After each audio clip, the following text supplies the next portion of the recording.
Mahirap po talaga kasi nung bata pa lang po ako talagang danas namin yung hirap na para makasurvive kami talagang na-experience po namin talaga magbenta-benta ng mga kung ano-anong bagay, magkapera lang. Yung papa ko, construction yung trabaho niya, yung mama ko naman po housewife lang. Actually po lumaki po ako sa salitang nakikihingi ng tubig, nakikiigib, nakiki-CR, nakikinood ng TV, sa tita po namin. And talagang para sa akin sobrang hirap po. Nahirap na ganun yung pagdaanan namin. Na ano, kapag nare-reminisce ko po siya.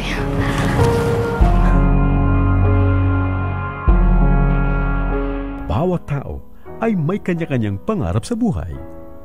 Simple lang noon ang pangarap ni Rose Ann Malubago ng Camarines Sur. Ito ay ang makaahon sa hirap. Dahil sa kapusang kinikita ng kanyang mga magulang, hirap silang pag-aralin si Rose. Mabuti na lang at tinulungan si Rose ng kanyang mabait na teacher. Nung nag-high school po ako, pinag-aral po ako ng teacher ko in 4 years sa high school. Yung teacher ko po na yun, ang ginagawa ko lang is, sinasamahan ko yung anak niya kasi baby pa lang. Para makapagtapos po ako, tumira po ako sa teacher ko. Nagpasya ang pamilya ni Rose na lumuwas ng Maynila para maghanap ng mas matatag na kabuhayan. Pagka-graduate ko po ng high school, after 1 day po, lahat kami pumunta po ng Manila. At upang makatulong sa pamilya, ay namasukan si Rose bilang yaya sa Quezon City. From here, paano ka nag-work as yaya? Yung ate ko po kasi, nagbabantay po siya ng pinsan po namin. Ang pinasukan ko po yung pagiging yaya. Lagi po ako nagpipray na sana magkaroon ako ng magandang opportunity na pwedeng makatulong sa akin para matulungan ko yung pamilya ko. Paano mo nga pala nakilala ang Rosa? Through flyers po. Yung kaibigan ko nakakuha ng flyers, so tinext ako ng kaibigan ko na samahan ko daw siya, mag-a-apply siya. So ako naman, nagdala din ako ng mga requirements ko kasi baka sakali. Bago narating ni Rose ang kanyang katayuan sa UNO, ay marami din siyang sakripisyo at maraming pagsubok ang pinagdaanan niya. At matagumpay naman niyang nalampasan ng mga ito. Yung hirap na pinagdaanan ko po yung parang naging motivation ko sa sarili ko.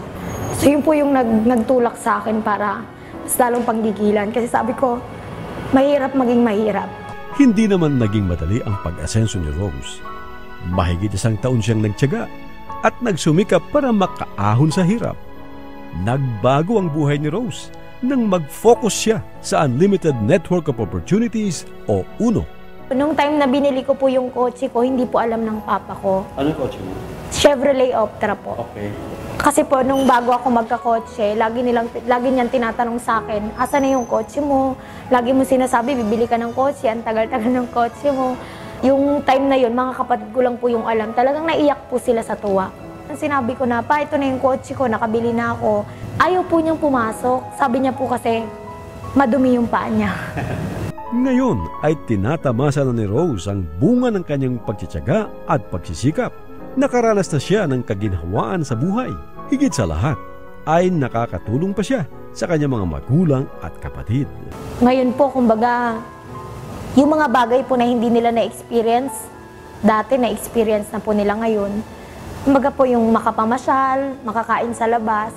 So talagang malaki na po yung pinagbago.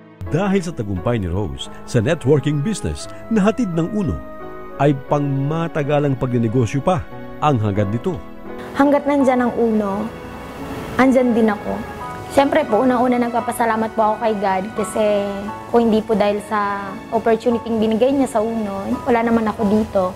And nagpapasalamat po ako sa BOD, sa Board of Directors po namin. Yun po, siyempre sa family ko na laging nandyan, na sumusuporta sa akin. Nagpapasalamat ako sa inyo kasi nandyan po kayo palagi para gabayan ako. Siyempre po, para din po sa mga karamihan dyan sa labas, nakagaya ko lang din, halos nawalan na rin ng pag-asa na pwedeng umasensa sa buhay. Sa totoo lang po, meron pa. Buksan nyo lang po yung mga mata nyo and grab lang po kayo ng mga opportunity na lumalapit sa inyo. Kasi po, yan po yung mga opportunity na binibigay sa atin ni God. Ang kailangan mo lang gawin, i-grab. Totoo nga ang kasabihan, nasa Diyos ang awa, nasa tao ang gawa. Tulad ni Rose Malubago, may pag-asang umasenso ang mga taong nasasadlak sa hirap.